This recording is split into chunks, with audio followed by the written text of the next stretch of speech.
Okay, welcome to our Pirkei Avos Chaburah, not Shir, Chaburah. We're up to chapter 1, Mishna 3. You want to read? Someone else want to read? Okay, I'll do that. So, Antigonus Isoichoi, Kiba Meshimon Tzadik. Antigonus Isoichoi was he was a convert. I'm not absolutely sure, to be honest. He was Makabel from Shimon Tzadik, who was the Mishnah before, who was the final of the Anshe Knesset Gedolah. A very famous Mishnah, which really the whole of Bnei Eliya's everything about this is what we're based on. Hu Haya Omer, he used to say, remember what we said, Hu Haya Omer meant he would always say this. Yeah. Do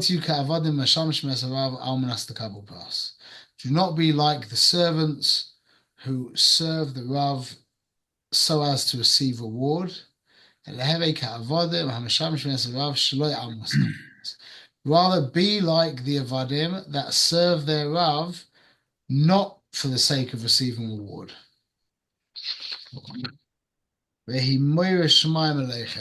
And the fear of heaven should be upon you. So, I suppose the first thing that pops out to me before you look at the commentaries is the the the second part, the Sefer says, rather you should be like the ones who serve the Rav for the not for the sake of. It sounds like it should be the sake of what you're serving them is not to receive reward, as opposed to just serve him stum, just serve without wanting reward. But it says, that's the reason why you should be serving him, so as not to receive reward. So that sticks out. And then the question really comes out, I suppose, is, well, then why are you serving him? If you're not getting something out from it, maybe, some kind of reward. What are you doing? It forces you to this Mishnah really, really forces you to ask the question, like, what is Yiddishkeit? Like we take for granted that, you know, we take for granted that we're here to strive for selfless avoider because we've been speaking about it for the past year or so, 2 years. Um, Most people out there don't realize that that is a goal of Yiddishkeit. Most people, it's just like, never thought about that. Like that's not the goal. The goal is, mastering Shas or Poiskim or learning Kabbalah or getting some kind of feeling in, whatever it is. Yeah, going to Olam Haba, why not? Yeah, but the idea of just for no reason, that's mechudesh. Oh, Shmuel, so thank you for letting me prepare for it so that I could notice this that the mora shemayim aleichem. It almost sounds like you talked about this, like sur meira ve'aseh tov. If you stay away from bad and do good, like they're connected. And so here it's what he's saying is, yeah, you should serve Hashem lo lishma, not for any reason. But what do you get from it? Because you asked that, what do you get from it? What's the reason? Well, it sounds like here you get this awe of heaven, you get this mora shemayim. That's what you get. There's no way to get that otherwise. You're reading that in a completely different way. He's not. It's not, the way you're reading it is that is the outgrowth of your service of not serving for any reward. Vehi moira shemayim aleichem. It's going to then be that the moira shemayim will be on you. That's what we want to walk around with that mora shemayim on us. So how do you do that? You have to do it lo lishma. It's kind of ironic, but that seems to me like it's saying this. No, but he's saying no. That he's saying that you should you should serve not for you should serve lishma.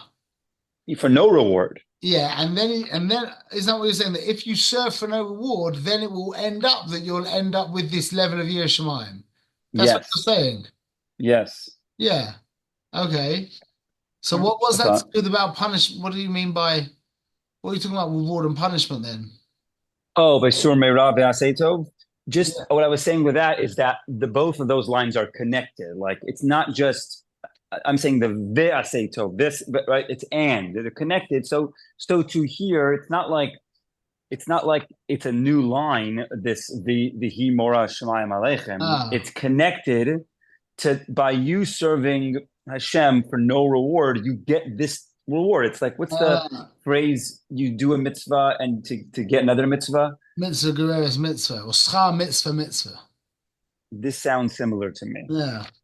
So the way, I mean, the Pasha way of reading it is that the Mor Shemayim Aleichem is a different.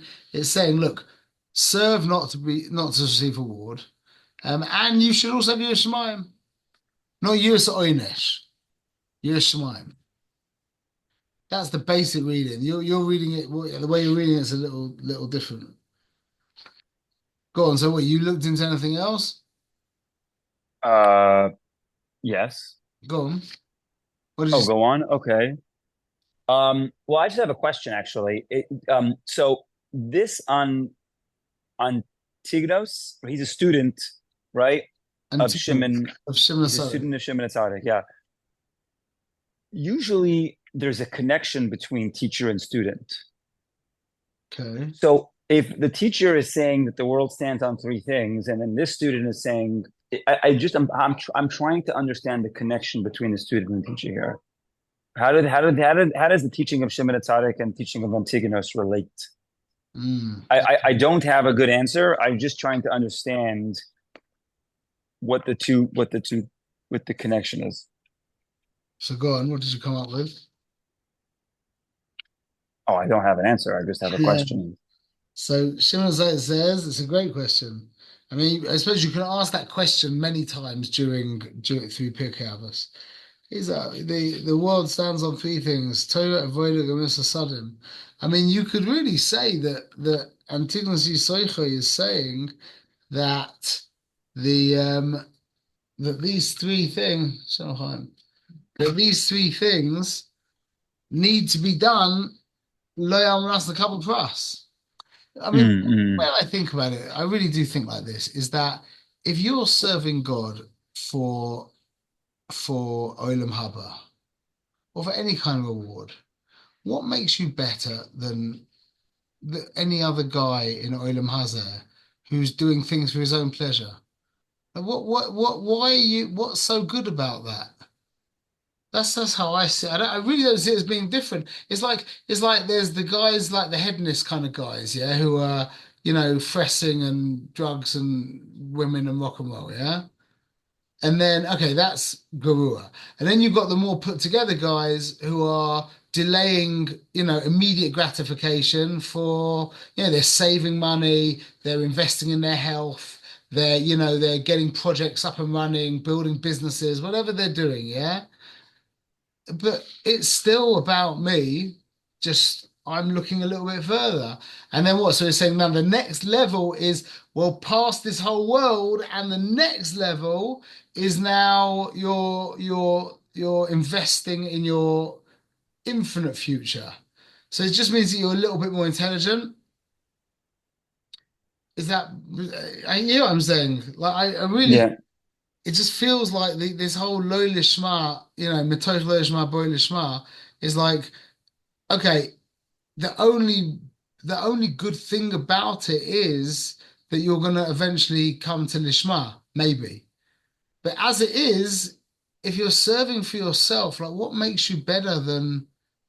Do you hear what I'm just? It's a question. I I just hear I hear what you're saying. I think this lo lishma to come lishma doesn't mean like for somebody. I mean, it means like when we teach our children, right? You can't teach them lo lishma. It just doesn't work like that. You start with giving them candies. They have to learn for prizes. So I maybe it's referring to that as a stepping. It has to be for stages. You sure. can't. Yeah. But it doesn't just make sense. It just doesn't make sense that you wouldn't be striving for a selfless level of service. It's like that. Why isn't that in the forefront of your mind? Because it's just like otherwise, what's the point of it? Like, what are you gonna say, Michael? That's right, because it's not really talked about. It's not, I think it was Rav Avigdor Miller that used to say, nobody talks about Olam Haba. You don't call up your uncle and like, how's your day? What's going on? And what are you doing about your Olam Haba? Like it's not in our conversation. So I think that's what makes our Chaburas and our learning so unique is that it's a real genuine focus of the essence of what it means to be Jewish and to be alive in this world. Whereas most people are not going that far. They're stuck either on themselves or they're stuck on, like you said, investing a little bit further. And it's just pushing that bar a little bit farther down the road, Yeah, but they're not turning the corner to being, what is my purpose here and what is my role as a yid and what does Hashem want from me? yeah. So it just for me, it's just strange. It's just like it just doesn't make sense. I suppose. I mean, I also suppose until I met with Manis and got deeply involved in in the tour that I got involved in. I mean, what's the other option? You don't learn about this idea of like it's like so if you're not learning if you're not serving for something, then why are you serving? And we say the reason why you're serving is kacha because you're Jewish. It's like, well, I told you something. Manis had someone came up to him and said, Rabbi, if you can give me a reason to keep kosher, you know the story, yeah? Yitzi, heard the story? No. It's a quick, short story, but it's gorgeous. He said, Rabbi, if you can give me a compelling reason to keep kosher, I'll keep kosher. But Manis said to him, because you're Jewish. And he started keeping kosher. And that's really the reason why you keep kosher, because you're Jewish. A Jew keeps kosher. That's what a Jew does. Why? What do you mean, why? You're Jewish, you keep kosher. It's like the same with all the mitzvahs. But before you get to this like deep understanding of like real, when you really want something, it's not for a reason. That takes a lot of learning, you know? Otherwise, if you don't have that idea, if you're not armed with that idea, then this idea of selfless service just doesn't really make much sense. Well, yeah, and the term that Antigonus uses is to be an eved, right? So, I mean, it's hard for us to relate to like what a real eved is. I mean, because we have what a real servant is, but I can only imagine back in the day how a servant would serve their master. A servant serves their master for reward. That's just what they do. Finished. That's it. There is no other concept that doesn't exist. Why would a servant serve their master for something else? So there is the Yochim, the Tves Yisrael says that actually have it here. No, I have it here. Yeah, Shaman says Kikol Kavnasa the Tovas Atzma. Yeah, but what's it over? Al Tishmo Gimel Chiyuvcha Anal Ke'eved Shafo B'midoisav. Don't be like a ichi low level Eved. Um, Ad kol shimush kol shiasel rabbi that even that he does like very simple things for his Rav yivakesh schar ki kol kavanaso letovas atzmai. That's what you're not meant to be like. Like a guy who even he does very light things, he still is asking the Rav for a great reward. But then he says like this: "Ela choshuv atzmacha ke'eved nirtza." You know what an Nebuchadnezzar is? That's the guy who that you put the thing through his ear on the doorpost. Yeah, that the Nebuchadnezzar, and this is really the foundation of the whole mitzvah. The mitzvah, I understand it. It says Shagufoi Knui Rabbi. He is owned by the Rav. You turn around to the guy after 6 years, you're like, okay, you're free to go. He's like, I don't want to go. I want to stay. You're like, no, no, you have to go. He's like, no, no, no, I'm here. I'm staying. I'm staying. I don't care. I'm staying. They're like, fine. They take his ear. They do it to the whatever that is all about. Yeah. The whole Indian is that he's become so identified with his Rav. He just can't imagine he's not about money, Bichlal. It's just, this is my place. This is where I What belong. what is he identified with? What is With it? his Rav. With his With the Rav. He's just become identified with his master to the point where he just doesn't want to leave. It's not about the money. That's what the Tfes Yisrael is saying to us. That's what this Mishna is trying to say to us. Is you're right. The question is, so if you're not serving for reward, what are you serving for? So he's trying to say, he's saying that because you've become so identified with your master, yeah, with Hashem, that you just it's not about reward. Look, he's going to take care of you. He's going to cover the bills. Yonah, did you say something? I I can't was hear. just thinking, yeah, sorry, I was just thinking, isn't it a bad situation? Isn't it like supposed to be the not like for the servant and the owner? It's being drilled and having the ear drilled. The whole situation is supposed to be a negative, I thought, and that you're not supposed to be so self-reliant and you shouldn't be. It almost seems reminiscent of the Jews and Moshe when they wanted to go into Israel. Some people say that. Um, there was a concern that once they entered into Eretz Yisrael, Moshe wouldn't be able to join them, and so that was part of the reason for rebellion, or that was part of the reason for hesitating to go, and that was part of the reason for the bad word from the Meraglim, the spies.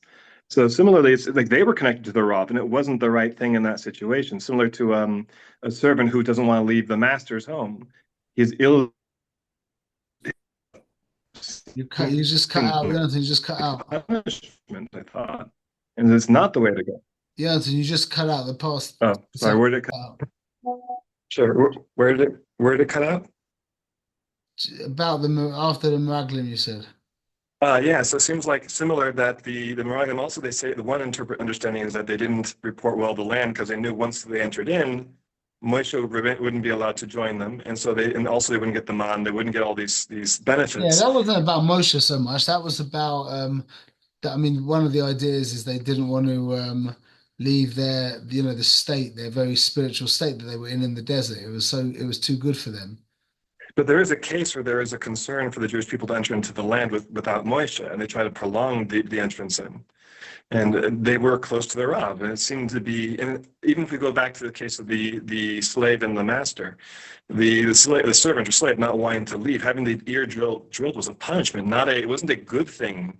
They so wanted to be so hesitant to leave the I'm lead. not sure. I'm not sure if it is a punishment. I don't know about that. If it's, I mean, it's meant to be like some kind of hit, like remez, some kind of hint to Mitzrayim when we left Mitzrayim with the doorpost and the blood.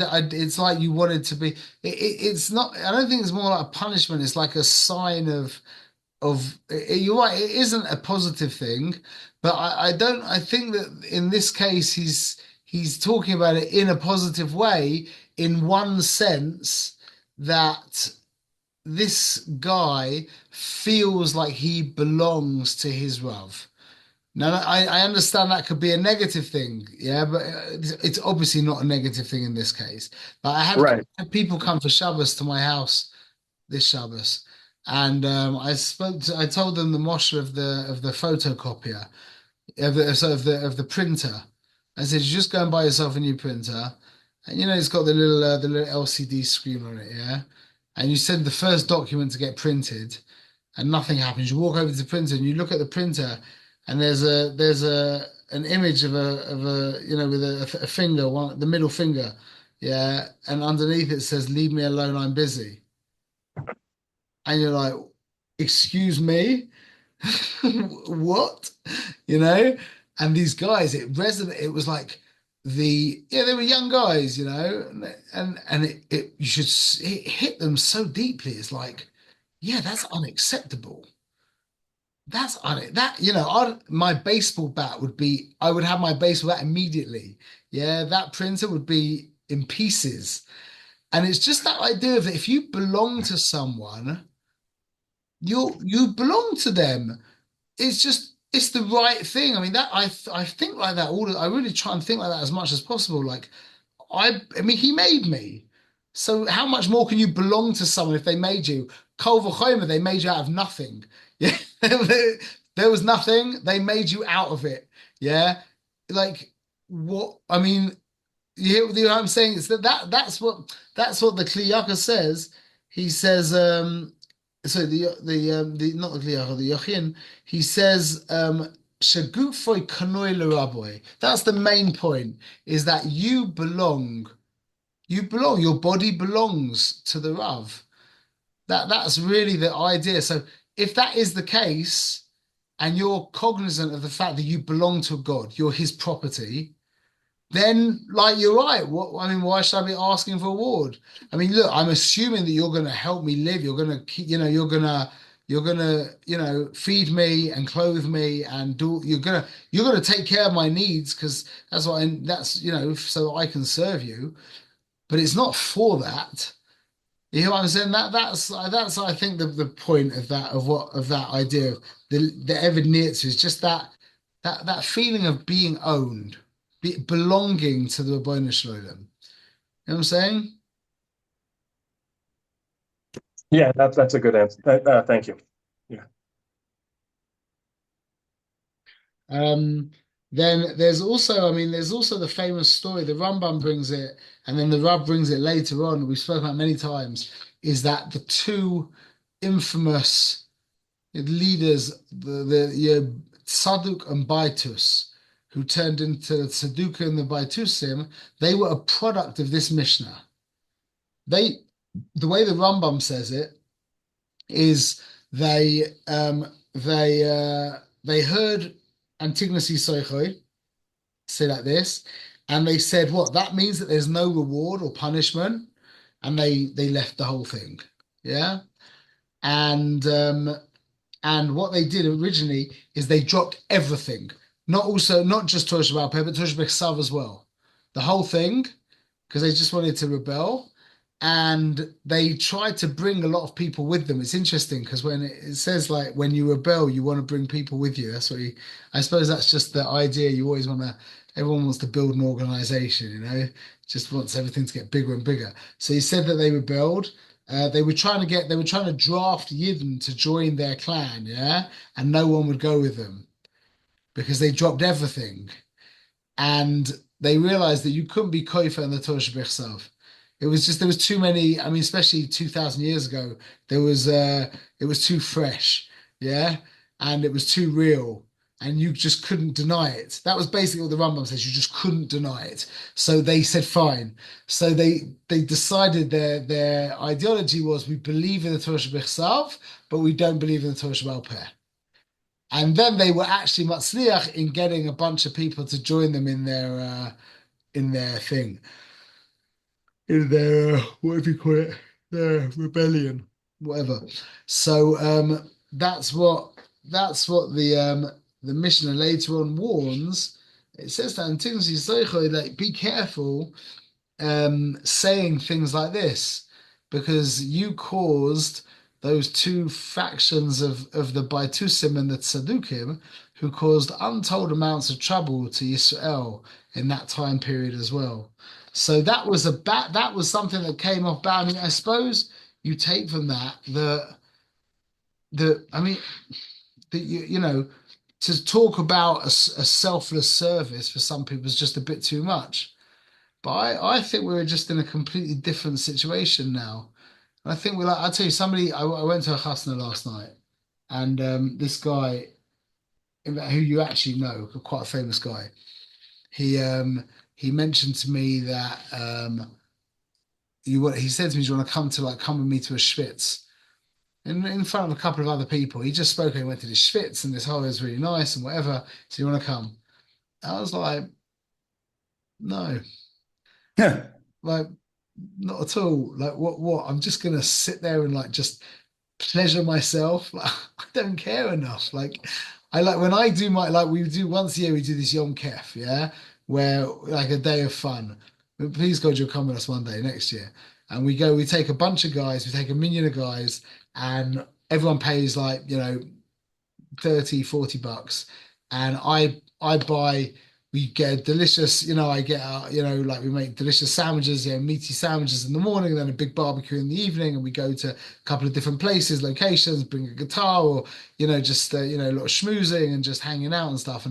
And really the truth is, and I told Yitzi this by the sim that we made, my real pleasure is like the idea of feeding Jews and so that's really pleasurable. I really enjoy that, like feeding people and serving people. It's just I find that the idea of like sitting in a bathhouse and just feed like uh, that may be a little bit extreme, but I think that we're in this generation now, we're kind of like moving beyond that for the first time because pleasure's just so available. That's not to mean that we're not addicted to it. Yeah, some of us are addicted to pleasure. A lot of us are addicted to pleasure. Mhm. But we're not, you know what I'm saying? No, you agree, you disagree?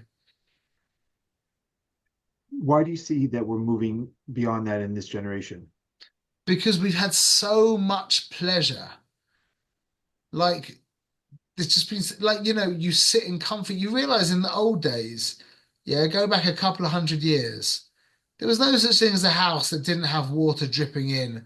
Yeah, there was no such thing as, in the winter, people were freezing cold the whole time, or you're coughing your guts out because of the open fire in your house. Yeah, people dying the whole time. You got crazy, you know, what would you call it? Like rashes and all kinds of terrible things without disinfectant and people, hard wooden chairs, when it's in the summer, it's boiling hot with flies everywhere. There's no refrigeration, so the food is going off the whole time. There's no such thing as drinking a glass of cold water.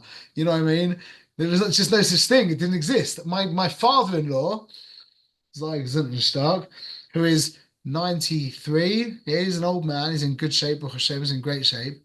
He told me that when he was a kid living in Sunderland in North England, yeah, he was born, I think he was born like 37 or something. So in the 40s, yeah, in the 1940s, a horse and cart would come around the town with a massive block of ice, and people would pay and they would chip off some ice, put it in like a bucket, and they'll go to their house. They'd put it in the cellar, in the coldest place there is in the house, and that was what they had for refrigeration.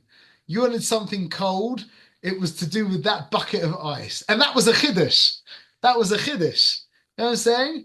Like, look at us now. Like, Yitzi's got, to have a hot seat in your car is one thing, yeah? Yitzi's got a cold seat in his car.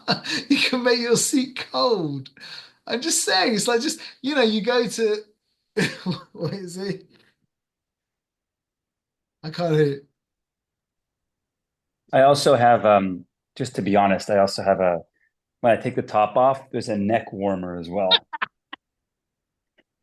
I was because it could be, I don't get my neck warm, chas v'shalom. But could you imagine that having to deal with a cold neck? I mean, could you imagine such a thing for like, a few hours, a cold neck? This is the thing, it's like, it's ridiculous. We've become like enslaved to pleasure. We don't even enjoy it anymore. We need it. It's not a pleasure. It's just a necessity. That doesn't make any sense. That's not what pleasure is.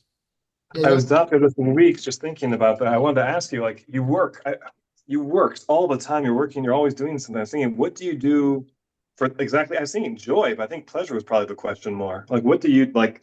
I think you're absolutely right. This generation is very much addicted to it. There's a whole issue with it. So the what? So the intelligent thing to be doing when it comes to pleasure, just the intelligent thing, is cut it out as much as possible, because then you enjoy it when you have it a little bit. Otherwise, you're in this endless cycle of needing more and more and more pleasure, and it just becomes more and more nothing to you. And so it just makes sense. Just spend the week cutting it down, and then on Shabbos, go up a little bit. In the week, try and eat. Try not to eat delicious foods if you can. It just makes sense because then you actually enjoy the pleasure more. But I was saying, in this generation, it's like we're ready for like Antignos Soichoi, where he's like, yeah, just let me serve. Let me serve, as opposed to give me pleasure. I'm not saying that we're all out of that at all. And a lot of us aren't at all. But I'm just saying it's now available like in a way that it never was available. In my opinion, from what I see that a lot of people would love to not have to care so much about their pleasure. Um, and it's just like the idea of just like the truth of I belong to you, Rabbi Shalom. I belong to you, I'm yours. And that's what Rav Manis talks about is the relationship we should have with our spouses as well. Is that idea of I belong to you, not in a codependent, pathetic way, but in a holy way. I belong to you. You mean much more to me than I do to myself. That's so Halig. Everyone knows that. Everyone realizes that. Like with I've told you the whole thing with my daughter when we went to India. Yeah, and I did. Oh wow! So I think the story got completed. I think I mentioned it when I shared him. Last week, the story was completed. Did I tell you when she was ill and I was on my way to shul? Oh wow, lovely. I did. I said maybe Michael, you heard it? I missed the Pirkei Avos shir, so I'm not sure if that's, but I know the story about when you said you didn't even think of it, you just turned right around and Yeah, went to go that shir. was it. That's the relationship. That was Hashem showing me what the relationship is. Because it's not the feelings, because you could just have not eaten and gotten angry and said the stupid thing, and you have to deal with the ramifications for a week until she calms down. Yeah, like that. Then that's not real. That's not real. But during that time, if she was ill, I would give my life for her. I'm there for 100%. That's the relationship, and that's really like what it's. Yeah, Can you fill me in on the story? I was just simple stuff. I was just on my way to Shachris. It was early in the morning, and I had my whole thing planned out. And remember, I enjoy Shachris, so it's like me going. I wanted to go to Shachris, yeah, and I'm looking forward. And then I get a phone call from Dina, who's in bed ill. It was, very early in the morning. She's like, "Oh, but I really don't feel well." And I was like, "Okay, I'm coming home." So I went straight back, and I was gonna miss, I was gonna be late for Shachris and late for picking up people, and it was just irrelevant. It was like, my daughter's not well. I'm going to go straight back to her. That's the relationship. I'm here for you. That is the relationship. So we talk about having a relationship with Hashem, and usually what we think of is the feelings and the dveikus and all that stuff. Yeah, but that's not really it. The real relationship is, I'm here for you. I'm here for you more than I'm here for myself. And then then what that really is being released from that cold, dark dungeon that's called you. That it's like it becomes so ironic because it becomes the most selfish thing you can do to let go of yourself. And it's the opposite. It's the most traumatic, painful, unpleasant thing there is. The more you get involved in yourself, the more miserable your life is. It's just passion. You see the people who are outward focused, their life's just much more, just much better than the people who are constantly inwardly focused, It's just passion. So I feel like Antigonus Soicho is that mistake, that problem that happened with Baitus and Saduk. I personally don't think I don't think that same thing would happen nowadays so much. I think that we've been prepped now with so much pleasure that it's actually quite refreshing when someone comes on, and I'll give you a proof for it as well. Yeah, is you guys. The fact that, you weird LA people invite me, some, random, you know, secular Jew born in London, who I bump into Yoel Halpern in Mexico. Yeah. And then before I know it, I'm there in LA talking to you guys, just talking about serving God for no reason. And you guys are like, wow, yeah, that makes so much sense. And here we are, 2 years later. It's like, just push it. We're ready for this. No, we're ready for it. Anyway, any closing remarks? Yeah, I want an idea and a story. So the idea on how they accepted Torah Shabbat, but disregarded Torah Shabbat Peh is the first Mishnah of Torah Shabbat Peh is Gemara Brach is Mishnah and Brachos. First word is Me'emasai. So I had the idea that Me'emasai is the same letters rearranged as Emes Mehashem, Emes Me Yud Yud. If you rearrange them, so off the bat, first word and first Mishnah in Torah Shabbat Peh. And then started talking about how in today's generation had enough pleasure, nothing special anymore. I was driving with my kids the other week, and we're just driving, and my daughter, who's 9 years old, asks me, she says, "Daddy, does Amazon make more than $1 million a day?"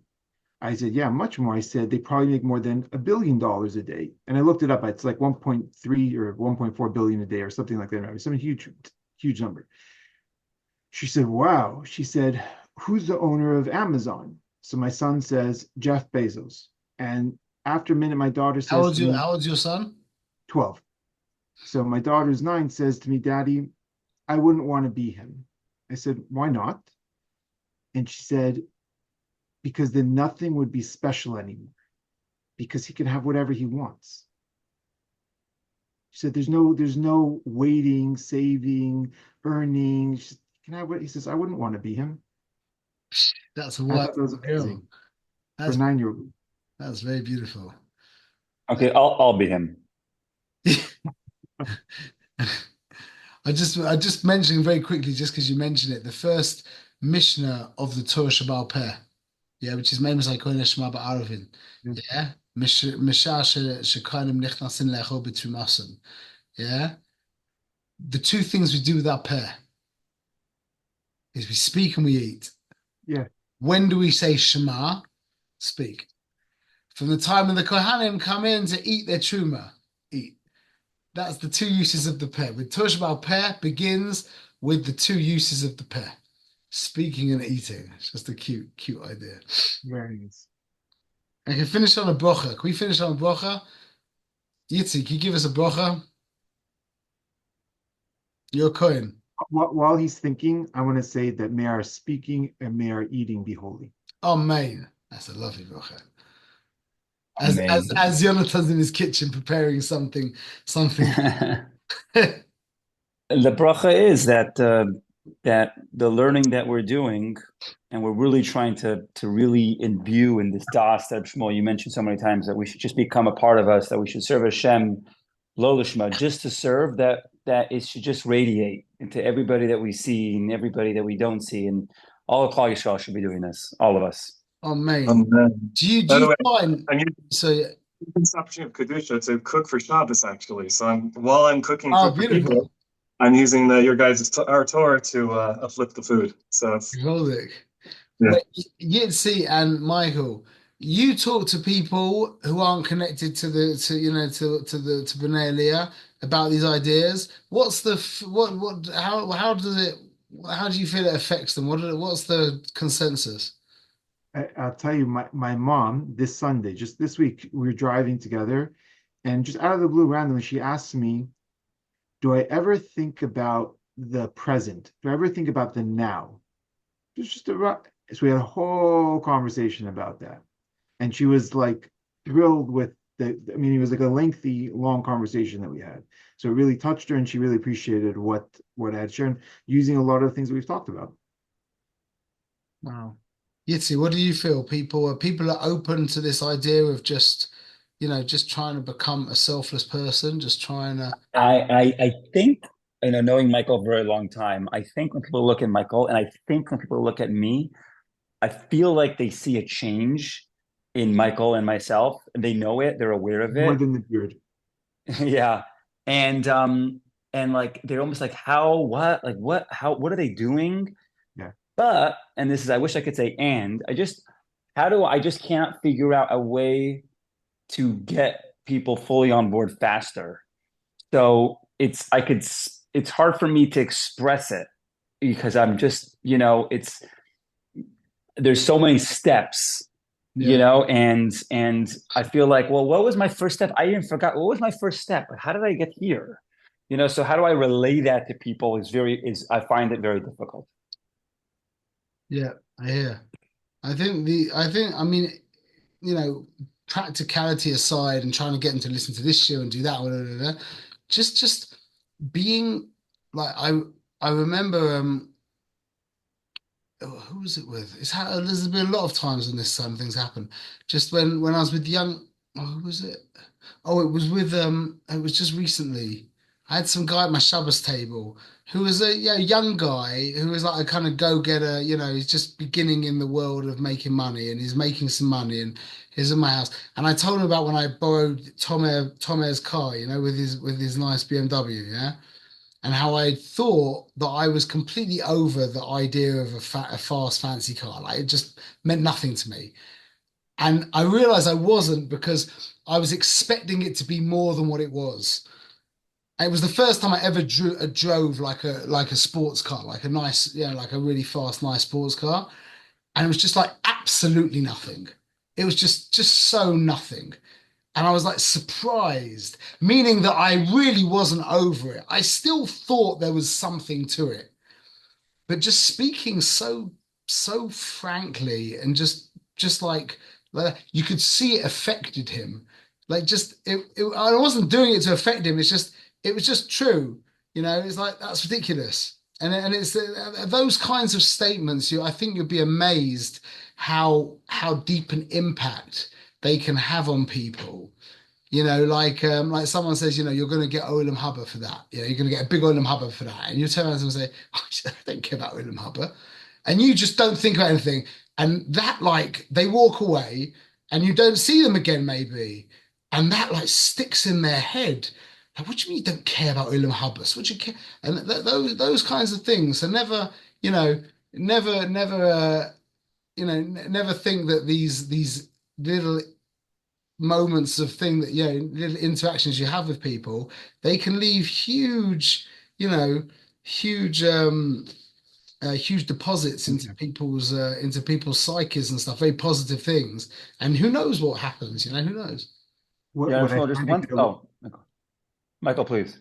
what I find gets a lot of impact is the idea of something of the concept of binary. You did it or you didn't. Mm. And a lot of when I get pushback or people talk about kavana and I'm thinking about it, but I'm not ready to do this yet. And I'm like, the bottom line is you either did or you didn't, or decisions in life, or when it was with the election season, I'm like, it's this or this, but cutting through all of the noise, cutting through all of the opinions, cutting through all of the, and oftentimes I'll say, I don't have an opinion on this. It's either halacha or it's this is what you're supposed to do or not. So either you do it or you don't. You want to schmooze and talk, that's fine. But the bottom line is this or this.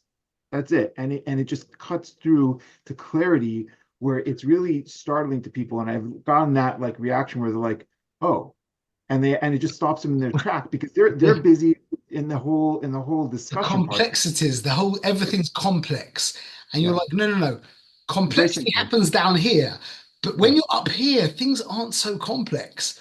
Right. And yeah, no, I hear that 100%. Yeah. You two, what are you saying?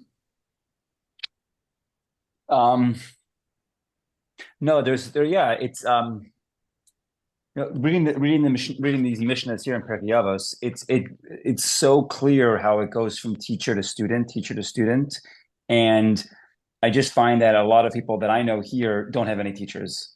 They don't have one. I ask everybody, "Who's your Rebbe? Who do you speak?" Nobody. And it's Zero not, and, people. and Nobody is. it's not their fault. There is no what like there's like it's very difficult to There's find. too many people. The shoals here all became very like it's not that the shul rabbis don't do that. That's not what their job is. Their shul rabbis is more finances, making sure the shul is running. It's a little bit of chizuk on Shabbos day. The guys come for 90 minutes and they give a little bit, but there's no accountability. There's no one to speak. There's not one person. There's too much. There's so much out there, and everyone's listening to here, but there's not one voice, one direction, and people are just all over the place. Wow. But I want to tell you that one of the head shul rabbis said to me a while back, he gets maybe 1 to 2 shilas a year, meaning people are just not coming up to him. So meaning as much as it's his part to be the Rav, it's also the community's part to want the Rav and to want to develop a connection with them. The Chabad, I don't know the details of it, but the whole mashpia and mekabel, is that what you call it? Like how they have that is an unbelievable system. It's incredible, and I don't know anybody else who does it like that. Well, in Chabad, they have like they have everyone has. Yeah, a lot of my friends, Lubavitch, they have a mashpia they speak to, and so there's accountability, there's direction. That in the beginning of Tanya, he speaks about that, and I know the Rebbe, the Lubavitcher Rebbe was very big on that. It is, and I can't find it. I won't be able to find it quickly, but there was it's in it's a Rush. You're not going to find it. There's a Rashi in I think maybe in Mishle where he says you need to get the main Torah from one person. And in fact, the Alter Rebbe says it himself. He said he learned that all his Torah from the Magen Mezrich, and then he went off and he learned himself.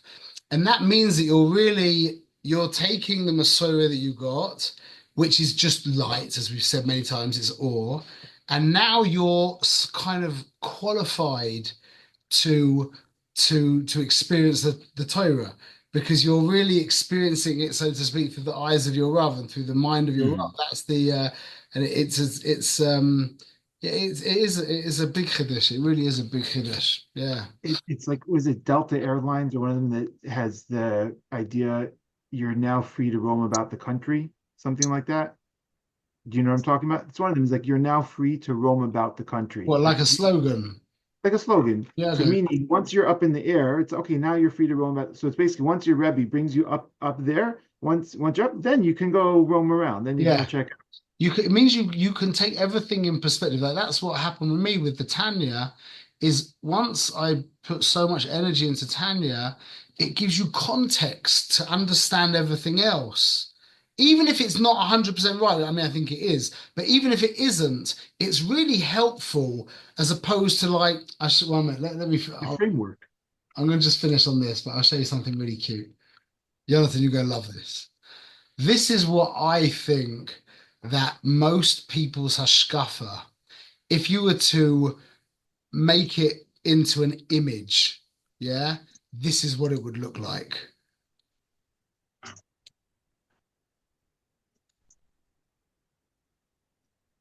Do you see that? What is Yeah. this? A Hashkafa robot. Just made out of like all different kinds of stuff, like kind of nobble, hobbled together.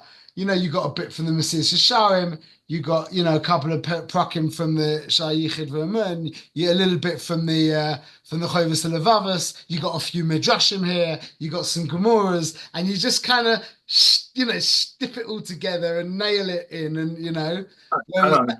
what?